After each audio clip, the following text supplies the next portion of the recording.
to learn more about our today's session for Women in Leadership. And we're also honored to have all these phenomenal speakers today, and they're going to share with us their valuable experience. And let's give a round of applause to our panelists and speaker and moderator, Annie. Hi everyone, welcome. Thank you for joining the panel today. I'm Annie. I was inspired 10 years ago in Grace Hopper, looking at those women leadership sharing their journey. And then since then, I started a women group inside Google because I work at Google. And then hosting many panel discussions, fireside chats, to share those journey and stories. Today, I'm really honored that we are able to invite those 3 extraordinary women leadership here to share their story with us. And the point is really, they're here, they exist, and they're like us, like everyone. If they can do it, you can do it too. And let me start from Mindy. So Mindy is a director of engineering at Pinterest.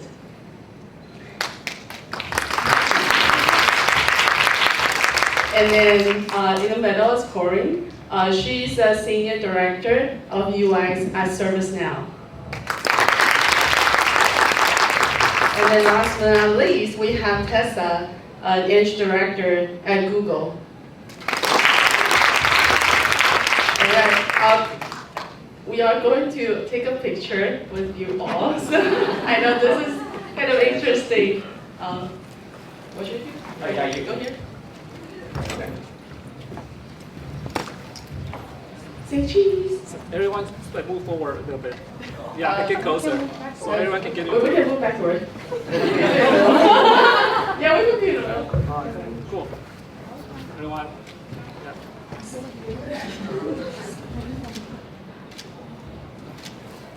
Okay. Thank you.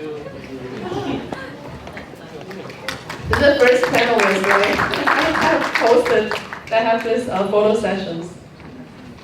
But it's really interesting, and it's great to be able to take pictures with you all. All right, then we're going to start our panel discussions today.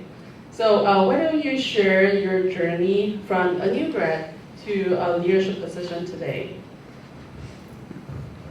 Hi everyone, my name is Mindy. I'm currently working as Director of Engineering Pinterest, as you've already heard from Annie. Before I get to how I get from new grad to leadership, I want to briefly introduce my kind of career journey. I studied computer science at National Chong University in Taiwan, and after graduating, I went to UCLA for a science master, and then after that, I kind of moved to the Bay Area to start working at Cisco. It was back in 2008, and it was like not an easy time to get a job. And I chose Cisco because they have this choice program that they let the new hire choose which team they wanted to join, instead of like letting the manager pick the new grad. So I feel like it's a fascinating idea for me to find out what I want in my life, and so I started there. And I joined a team called Cisco Club, which is similar to maybe WebEx right now, but it's really a social network for enterprise. And it was really fun to learn on the front-end stack, and also how do we work at different functions like design, UX, and PMs, etc. So I enjoyed my 2 years there. But after being there for a while, I started to seek for different changes. So I joined eBay, where I served as a search front-end engineer. So it's also an amazing journey to. I interned, I forgot to mention that, when I was in graduate school. So my manager reached out and said, hey, we have an opportunity here.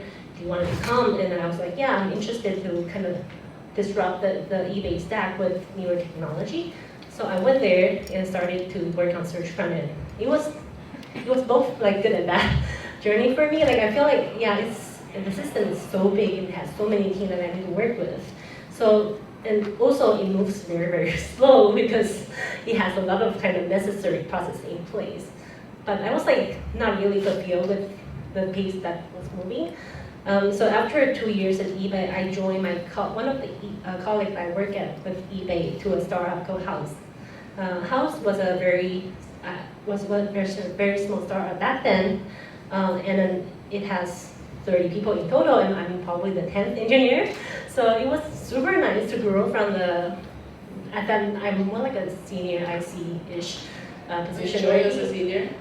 They don't have any title, but I consider myself working for a couple of years, and I'm capable of doing things.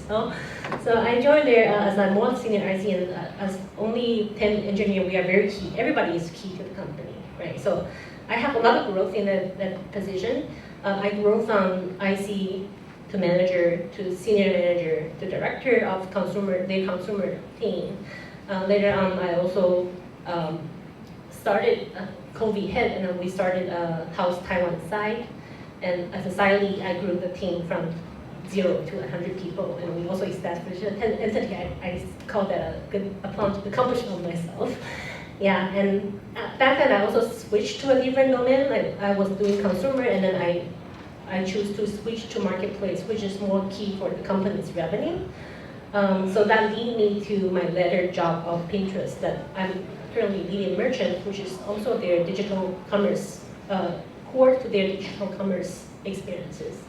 That's phenomenal. Yeah. And you're able to start a Taiwan site, and then you're willing to jump a different area than you worked before. So that's awesome. Yeah. So thank you.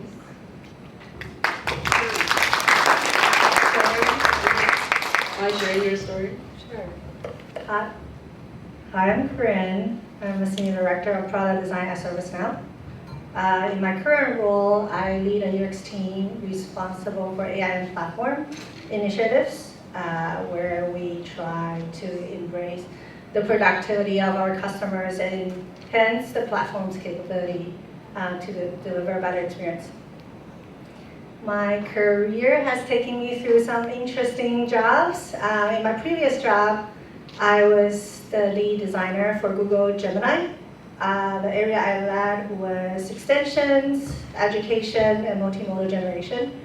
Before that, I was lucky enough to get into Google Assistant, where I led UX for automation, personalization, where we launched some of the beloved features, such as routines, call assistant, etc. Before Google, if you're like going backwards, You through like the memory lane. But Sorry? you stayed in Google for a long time. I was in Google for 8 years, yes. And then before Google, I was at LinkedIn, where I led the core consumer product design for homepage and mobile app, where I think you guys are still using it today. So I was fortunate enough to have those experiences. Glad to be here to share more insights with you guys. Thank you. Thank you. Thank you. Hi, I'm Tessa. I'm one of the Eng director at Google. My team work on shopping on search. So every time you search for something shopping related on Google search, that's what my team does. What you see. So if it's not great, well, let me know. I feel like my career path is less interesting. I'm actually started at Google since I graduated from college. So I have been at Google for 14 years. And I graduated from Carnegie Mellon, and I joined Google since then. But I have changed many different roles at Google as well. And one thing you'll probably hear, this is a thing about how I decide what I want to do, is really I get bored and I figure out what's next, and then I'll tell people, I'm gonna do this, and then I'll change what I'm working on, and kind of that get me through IC to TL to manager to where I am now. So I'm happy to share more. So I'm curious, like within your career journey, what are the biggest challenges that you have faced, and then how do you resolve it? Any stories? Please. Okay. It's a difficult question for anybody. Like, what is the biggest challenges? I feel like every decision is a challenge for me, and there are different scenarios that I need to kind of move forward to the next journey of my life. It's not always going to be a linear journey. You don't always have to go like in the end already when you're beginning your journey.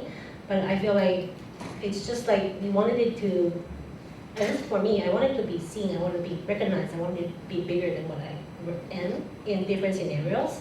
So if I'm not able to do this in my current job, I kind of sometimes started to look for different opportunities, and then trying to think about how can I do better and how can I move to the next stage.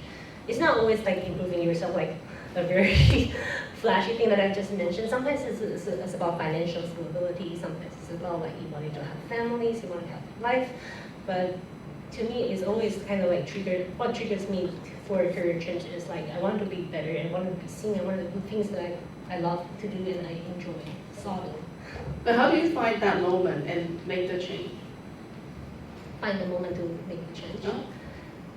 I don't feel like I'm focusing on finding a moment. I think I'm focusing on solving a problem that I have encountered and then look out for how can I get past that.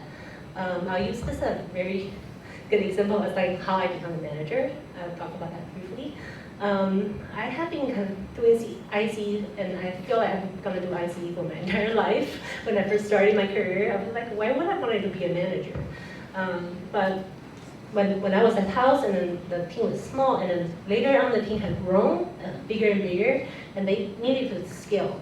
So I was kind of sat under one of my colleagues, one of the manager under me, under our founder back then, and then I was like, I feel like we can do better, we can do different things, and I think we needed to, I know my space, I wanted to show up and do things differently. So I go to my founder and tell them, I feel like our team need to do X, Y, Z, and to help us move forward. And he just made a decision on the spot, so why don't you become the manager of this team? I was like, I was totally not imagining this, and I haven't even talked to my VPE about this, and he just called the VP and say, why don't we make this change now? So it's a phenomenal story, and I talk about this when I'm interviewing people, and people asking me why do I want to be a manager, but I'm just solving the problem, not finding the moment. I have heard a lot of stories of how to become manager. This one is really, really good. Corine, do you have? Challenges, right? Yeah. I think it's not going to be a surprise. We all have a lot of challenges, especially for us in the Bay Area, I think, for agents. I think the bigger ones for me are stereotypes or the barrier to advancement. Like, I'm not the extroverts that most people are here. I'm not the loudest voice in the room, potentially like some of you guys here. I need to find ways to be recognized, to be able to move up, and I think that's some of the biggest challenge I had. I've talked to a bunch of people, like I think seeking for sponsorship, mentorship is gonna be key, like to learn from their experience. How do they increase that? How do they overcome that? Is very helpful, like in my own experience. I think building a network is also helpful, like some of you guys I've met in this audience started when I was at IC, where we went through the journey together. We were gonna complain together, we're gonna encourage each other together, but we're gonna share tips together. So like what worked, what didn't work, and that sort of helped. And then the last thing I think is potentially the most important thing is to advocate for yourself. It's not a natural thing for us, I know, but it's a must thing we need to do when you're in the US, when you're in Silicon Valley, is to let people know what you did. Like, don't be shy about telling that. Like, they need to know, and it's good for you to do that. So I think that's how. Yeah, the thing I really like about this panel is like, these are not those typical type of leadership. Like some of them, or many of them, or all of them are introverts. And then struggling on some of the issues, like trying to show yourself, trying to advocate for yourself. And you guys have been successfully doing so. So this is really great. Thank you, thank you. And speaking of challenges, we are, especially in Silicon Valley, this is so much man-dominated world in the tech industry. I would be curious about how do you navigate, especially, for example, like Cindy and Tessa, you're engineers. There are a lot of men engineers on the higher up. How do you navigate the men-dominant industry in your company, and then how do you resolve it? I think one thing is very important too. There is a very common bias, is me bias. So people think engineer leadership or how engineers should behave, and this is what you should be doing. And you kind of have to recognize that yourself, because when you're in a male-dominant situation, they will be like, hey, you should be very outspoken, you want to be able to represent yourself well, and doing a lot of this. I think the first step is to recognize that. And think about how there's different way of represent yourself. There's different way to kind of present your skill set, and you have many people has different skill sets, and figure it out and try to be true to yourself on that. So, well, we're just talking about this. Most of the meeting I go in, I'm probably the only woman there. And it's important not to kind of always just go with the flow. You kind of think through what you are representing and what is the value you are bringing, and try to stick to that. Thank you. Yeah, I want to add a little bit. I think it's probably not uncommon for other women here, especially who study in like computer science or a very tech-driven industry, to have a male-dominating situation. When I went with my undergrad at NCT, we have like 110 students in the class, and probably only less than 10 is women. Yeah, that's how it typically be. And I don't see that as a disadvantage. Actually, it's a good thing. Like, you get a lot of support if you are a woman. Like, you always, it's not a surprise that people wanted you to give you more support. Sometimes my customers are joking that my teacher are only calling the roster when the women are in that room. So I feel like it's actually an advantage that you stand out a little bit more than the majority of the audiences. So you need to kind of be aware of that, and then use that in a different scenario, like Tessa just mentioned, when you're in the meeting room, you may be the only woman. So you can actually speak up and say, hey, I have a different perspective. And then maybe the leaders will feel like, oh, thank you for saying that. I haven't been thinking of that. And just show up and then be authentic and be representing our strength and weakness. Most likely strength, but do more of that and then be intentional is my suggestion.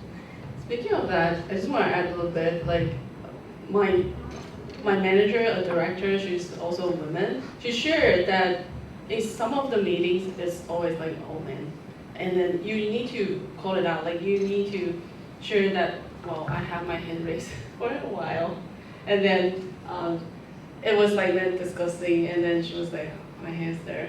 And then there are some coworkers that helped her call them out, saying, oh, the media had her hand raised for a while. And then you would give the appreciation to the coworker, and also at the same time tell all the audience, saying that, well, this is a situation, please be mindful next time. So being able to call out, be brave enough to call it out in meetings, and then get supporters, back to what Corine said, have supporters in the room to support you, is really, really critical. Thank you. Definitely want to chime in for the support more. I just wanted to call out that, like, because I just learned this from our company, that a lot of different places they have support group for women, and then there's even some motive in, like, you can find an ally to sit in the room with you and to support whether you're representing you enough or to give you the chances of speaking up. Like, it's a program that exists in many companies. You don't have to really do this with a program, but if you can find a supporter in your peer group or in the people that you work with very frequently, just say, hey, I need some help. I wanted you to kind of have my voice heard. I don't want to be talked over. Can you help me a little bit in this meeting? And you will actually be amazed at how much support you actually get from doing that. That's awesome. Now, this is a question of work-life balance. This is my most favorite question, like, people want to ask. And then later on, we will open up to the floor, so you can prepare your questions. But, well, you have your high demanding, like, in professional, you're at a high leadership level, so the work is very demanding. At the same time, you have your life, you have your family. How do you balance between work and life? Thank you for your support. It's a tough situation. I think we're all trying to find the right balance.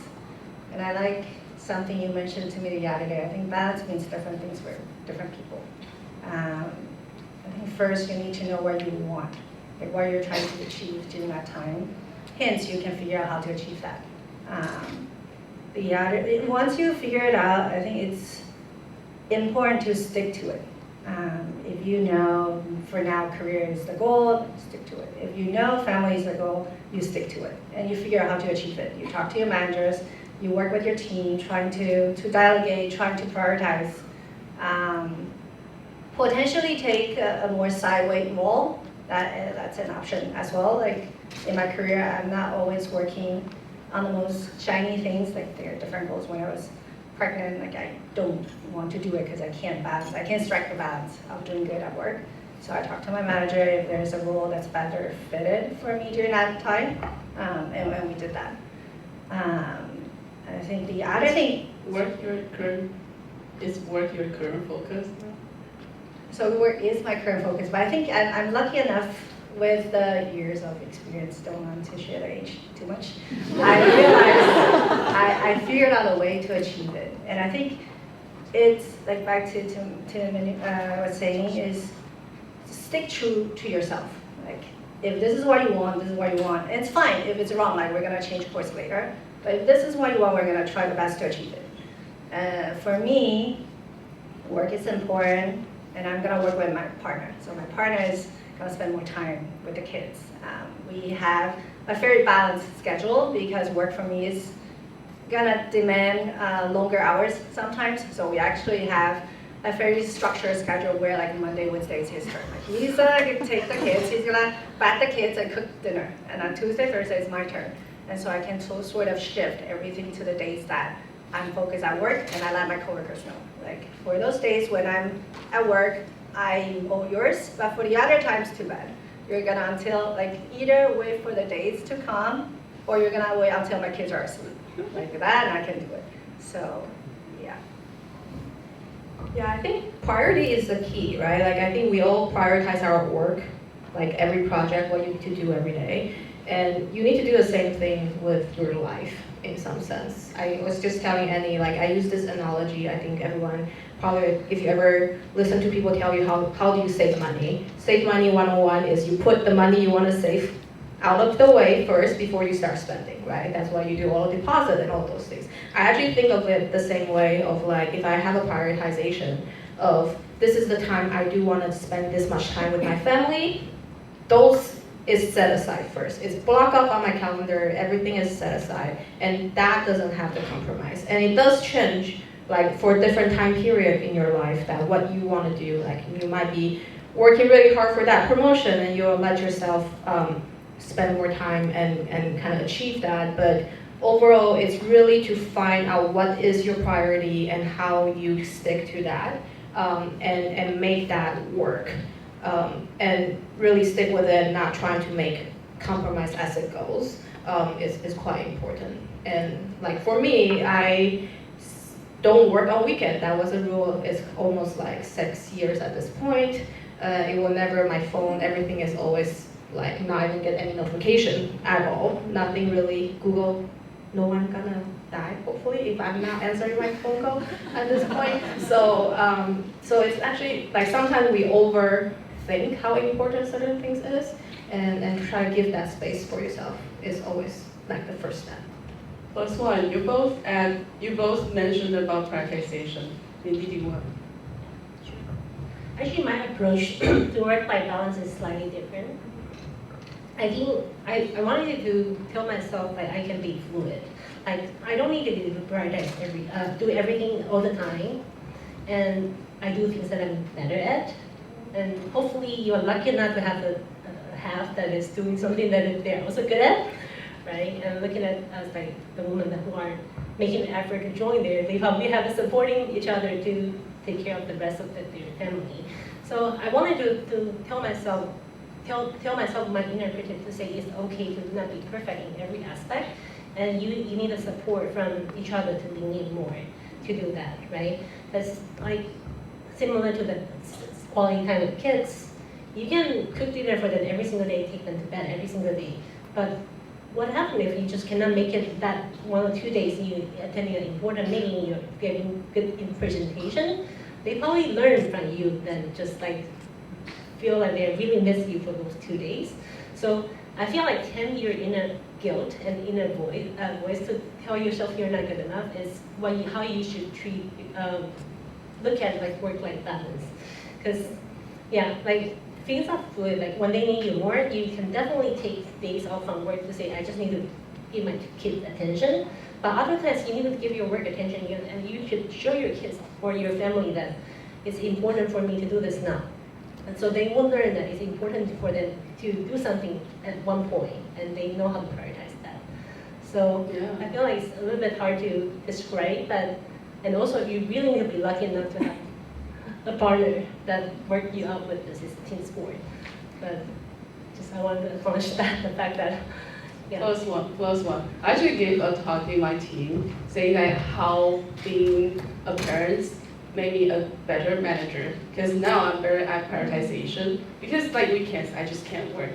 So then I gave up hoping that I have more time to do this, like email documents. I have to finish it now. I have to finish it this hour, and I need to focus on finish it now because I don't have weekends.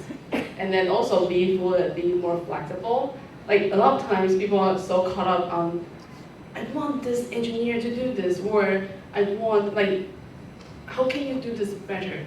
But a lot of times you just need to be more relaxed, be more flexible. Like things are out of your control a lot of times, and don't just like so caught up to it. This is really awesome. And now we're going to open it to the floor. So if you have questions,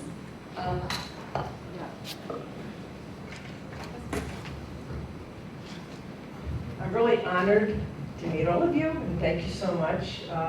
We work with an immigration consultancy and have helped a lot of Taiwanese with work visas and green cards and family needs. At the time, there's no smartphone, and you don't really do video conference. And yeah, it is quite hard, but it does take some effort. I remember I planned out a lot of things with my parents and try to meet them in the middle, to save up the money, and you kind of want to get the best out of it. And it's quite important to keep sticking to what is the reason that bring me here, and kind of work through. That's kind of like what is your goal and what you want to accomplish, and continue to stick to that. And agree with them, like we all know this is what, like they understand this is what I want, and they kind of support me throughout the whole time. And I feel like for me, it's a little bit easier in a way, like when I migrate, it's just me and my husband, like my boyfriend at the time, so no kids. It would be harder with kids. Yeah. Yeah. I think it's very important for people that are new to a country to have their support group. I think that is the first thing you should get. You're not alone. A lot of people are going through the same journey, right? Like back in school, you also have like association that is coming from the same country. You can get a lot of help from people that have been here, and then they can help walk you through their journey. And the fact that the group is here, they wanted you to learn about journey as well and learn how to do better. So I feel like a lot of those challenges can be solved by building your network and supporting group. And secondly, of course, you need to kind of like embrace yourself and not to be like an outsider. You need to be heard, have your courage, talk to people, and trying to like they will be okay. They actually wanted to support you, but you need to talk to them and then started to seek for help. Yeah. We can support. That's why we're here. I want to take some support group, and also Be My Group is also a support group. I find that to be a very tough question. I think back to the goal, like, is this what you want? And if so, then realize the trade-offs and what you're going to achieve, and have a very actionable plan to achieve it. Again, I think when I was little, when I came, granted, I wasn't leveraging my time the best. I was trying to play around as well, experience my life. First time not being with the parents, But that also does have impact on how much I can achieve with that time. So I think with the audience here, we all know what we want. I think then the most important thing is to figure out how we achieve it. Find a support group, have an actionable plan, realize the trade-offs, and stick to it. Like, I think that would be my answer. Questions?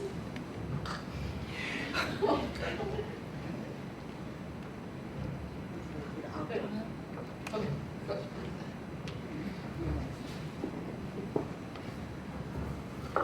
So my question is, we are from Asian community, and we have been taught to be the best daughter, best mother, best wife.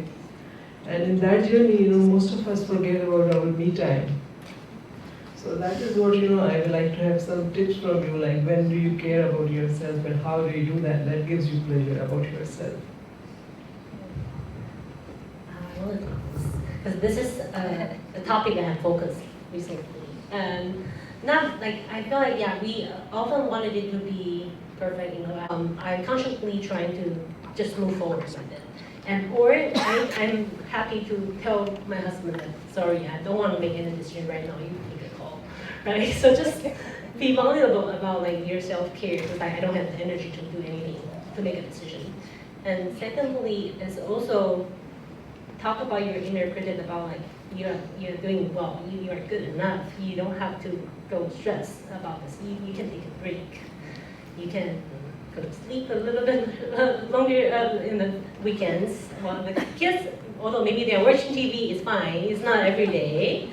I'm just wanting you to be honest with myself. Like, we don't need to be perfect parents, and then it's also to give them a little bit of slack time in the weekends, right? And then this is like self-care is a journey, because if you only know like what you really want and what you feel comfortable, then you can basically make the right decision.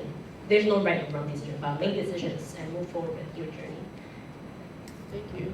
I want to move on to the question, but if you don't have something to add, you can quickly add.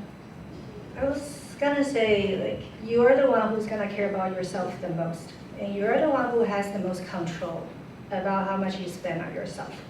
So I think no matter what the big rocks are, whatever the priority list is, you should put yourself first. If you're not good enough, if you're not feeling good, you can't take care of your kids, you can't take care of your parents or your work. In some ways, I think to Minnie's point, you have to carve out time for yourself.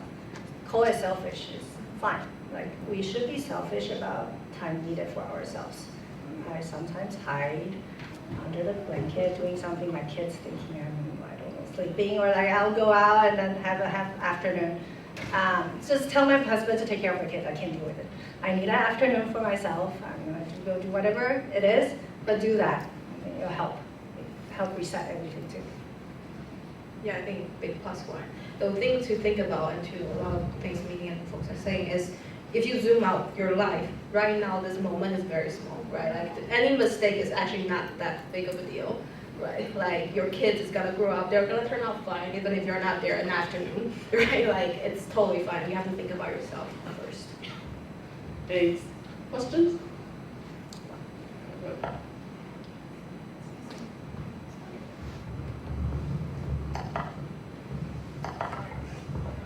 I thank you guys for sharing your experience.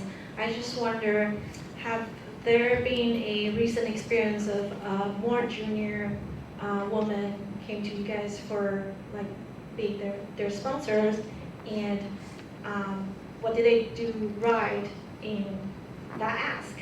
And then how did you guys help them? If there's any recent experience you can share, that'd be great. Thank you.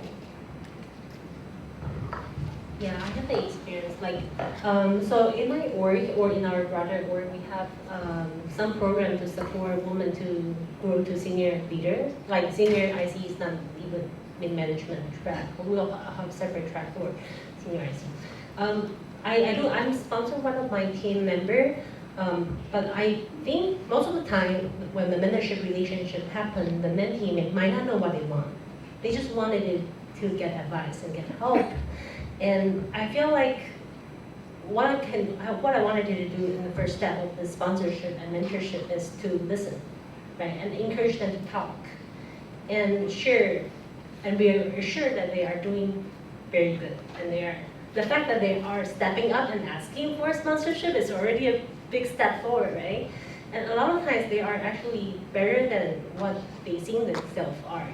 So I wanted to, typically what I do is like, there's no right or wrong, but like the mentorship exercise is to bring the best out of themselves and give them this self-reflection that I can do it. I can do it better, and I'm doing it. I just didn't know that. I need to be seen, I need to be heard, and I need this sort of like sponsor and mentor to tell me I'm doing good. So they are seeking the approval, not approval, the reassurances to continue their journey.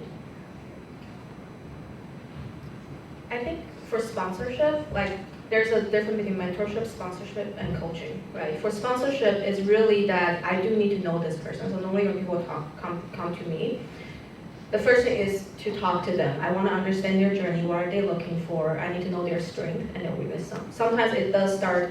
A lot of times people will come in and say, "Oh, I would like to a sponsorship." And we're like, "Hey, let's chat." Like we need to build a relationship. I need to know how can I help you, and what are the things that I can help you with.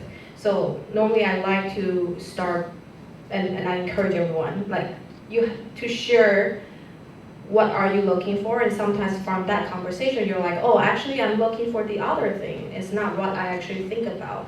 And a lot of my time when I'm doing mentorship is listening and ask questions and try to help them figuring out what is it that they want and become more concrete, because everything is not really just one thing. There's a lot of steps to a point that will achieve what you end up with. And you might learn that that is not what you want at the end, and that is okay. Next question? Our assistant will decide. Basically my question is like, how do you identify the area or the industry or company which can help you to grow to the level you want? Like, you guys are all like senior managers or director. Like, how do you like foresee, oh, this is the team I want to join and grow to the next level? Yeah, I'm really curious about that. Thank you. I think the answer to that is you don't. You only know so much from the outside. You gotta get into it and then change course if it's not. Like I think thinking oftentimes in product development, like we test a lot before we launch it, but you won't really know until you launch it. So similar with career, you have to go into it to know if it's wrong or right, and then you change course and then potentially go further from there. Back to the point earlier, you might feel that's the one decision you have to make, and once you make the wrong decision, it's gonna go downhill. It's not. You can change it, but then you wouldn't know until you get into it. So do that. Like that would be my advice. Or sometimes you have network, like you have people, and then who have Obviously, insiders. yes. But So after, that's another advantage of having Yes. support group, have Yes. network. But yes, still, just do it. I think you my know, team's yeah. good. Just do it. Yeah. I will say before you start looking outside, like what industry, which function, and what company, you need to also look at where you are, right? Like maybe you're just in the current role, you don't have what you need to go to that different level. You wanted to build that skill, or you wanted to ask your manager, like, is there anything that I can do different to expand my scope, or is there any opportunity that I would like to raise my hand to take it right now? So I would say, like, actually before going outside and starting to research all the company and do this research and build this networking, first understand where you are and then what are you looking for to build. Yeah. Next question.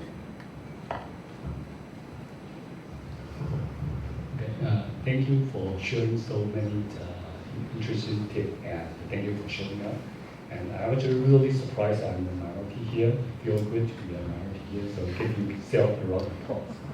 And also, a lot of male here to support us, also really interesting. And I'm not going to file official question for you, so this should be good. I really like you guys talk about the supporting group, right? Especially a lot of people here, probably also immigrant, and getting into the place, you don't know people that supporting groups people. Can you guys share what kind of help you get from supporting group is useful? And as you guys are all leader now, how can you build a supporting group for the new generation? You want to take this? Well, one of the help, my husband here. And supporting group, for example, like we are like creating the Taiwanese group inside Google. There's a like club so that we are building a supporting group for all the Taiwanese, but that's inside Google. So how do we get help from the supporting group? And is your question about what kind of help you received from the supporting group? What kind of help? How you do it? Oh, okay. What kind of help that we got is typically, like we all mentioned, right? Like help you understand yourself and look for what you are looking for. It's an iterative conversation. It's not a one shot that I know the answer and then my teacher can tell me this is the 100, like go check the boxes. So do that exploration in the supporting group is the most helpful part, and then knowing what you love and what you want to pursue and how do you prioritize and make that decision is what I would say most helpful from supporting group. And it's not necessary, I get this from even mentoring somebody. It doesn't have to be like somebody mentoring me because we all grow with each other. It's a two-way conversation. So you actually get this every day by talking to anybody. It doesn't have to be a particular group. You get support everywhere. And how do we build a new supporting group? It's logistically, you can try to show up in events like this. That's where you can meet new people, new connection, and then you can join different groups. Or you just kind of find a couple of people that have common interests and they can talk. Like, for example, yesterday we were in the speaker dinner and we were just talking to Sue.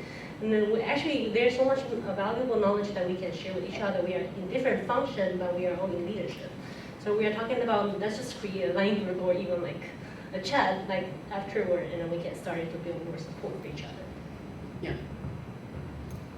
I think one important thing why you have supporting group is there's someone has some similarity to you in some angle, and it's really good to know there is someone there for you. And a lot of time it's really, yes, you go there for advice, and a lot of time I just go and rent. I just need to talk to somebody. Like they don't have to give me suggestions. I just want to feel like, oh, I can go have a drink with Annie and I'm just going to talk about things that it's annoying me and I feel much better afterwards. I think, so like finding someone that you have some commonality with and you feel safe is always a good thing to do. Yeah, we're running out of time, but we will move to another room after this so that we can answer more questions or have a. So we actually have like one open to one or two questions. Oh, I have a question. You have a question? Okay. So we can take care of the mingle room. Okay, so we'll follow you afterwards. Yeah. So we have the time card reminder. So yeah, she will let you guys know. Yeah, thumbs up, and I will just carry over. That's awesome. So the last question. Sorry, I got the chance to take the last question. Ask the last question. The one advice that you would give to everyone here who is aspiring to be a leader?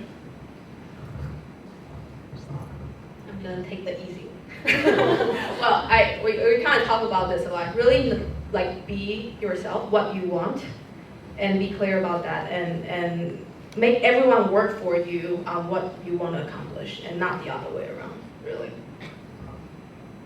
I think building out on top. You need to, in some ways, develop confidence in your voice. You are you. You're not here to be someone else. The company isn't hiring you to be someone else. It's hiring you for something that you bring individually, uniquely to the system. So find that, like what's that, and then embrace that, expand that. I think that's my advice. Like, I'm not gonna be able to code like anybody else in this room. I can't code. But there's something I know better, and so make sure you find that, embrace that, and talk about it. Let people know that's what you're good at. Like, it's okay to talk about it. So I think that's my second advice. Okay, just my advice will be celebrate yourself, give yourself grace, and the fact that you're showing up here, you're doing a good job. Continue to do that. Do more of that. That's the best advice you can give it to yourself. Like, just celebrate yourself because you're doing good. You're doing a lot of hard work, and be vulnerable about like what you cannot do, and people actually will come together to help you. So just keep that in mind. Don't always pursue the shiny thing, but like celebrate yourself. Any advice on how to celebrate? Like examples on how you celebrate yourself? Talk to yourself. Say you're Talk to doing yourself. good. Looking at the mirrors and you're doing good today. Don't worry about for yourself. another thing. Don't keep worrying about like, is my kid having enough food? Are they sleeping enough? Or have chocolate cake? Can they have like snacks? That's all okay. Like celebrate yourself. Like you're also a very important part of their life. That's super fantastic. I would say like this group is really, really great. That because they're just like I said earlier, when we're looking at CEO or like VPs on the stage, they have their own stereotype. But this group, they're very different. Well, it's not that very different, but they're showing you as long as you're able to choose for yourself. And also the other thing they did not mention, but I figure it's really important, is prepare, like put the effort, because they have to go across the line and then be advocate for themselves. Yesterday I was asking them about, for example, because she just switched to Pinterest, so I was asking like how's the interview process, and then she was like telling me a lot about how she prepared for interview. I'm like, wow, you prepare a lot. And then because we were talking to the keynote speaker, and then she said like, you cannot imagine how much effort she put in there to prepare. And then my point is really in preparation. You can do it, and the only thing that you need to do is prepare. Like a lot of efforts, but it's there. You can do it. All right? Thumbs up. Thank you so much, Amy, and all our panelists. It's a great, wonderful sharing, and I'm really inspired by your experience and how you share with us. Thank you so much. Let's give another great applause to them. Thank you for sharing today. Yeah. And then I believe you have like a few more questions. You want to interact and ask a question with them. So feel free to go to the mingle room, which is at 205 and 208. And then later our speakers will go over to see you. But let's say that we can stay in just one room. So I would say let's go to me at 208, okay? 208, let's be over there. And then later on at 2:30, we have another section. And this is for the career workshop. So if you have any resume questions and then want to know how to find a job in this difficult time, we will all know that in these 2 years, Silicon Valley is really bad, and a lot of people get layoffs, right? So feel free to join and stay over here until 2:30, and we'll have another section start. Thank you so much, everybody. And then, sorry, one last note. Okay. My friend Lily, she started a group, so if you are planning on going to Grace Hopper, they are having a Grace Hopper Taiwan Women Leadership Night, well, women group. So scan the QR code to fill out a form. And also they're starting some efforts, events in Seattle and Bay Area. These are the two areas that are starting on. So you can also fill a form and join them. All right, see you in the room. Sounds good, and see you in 208.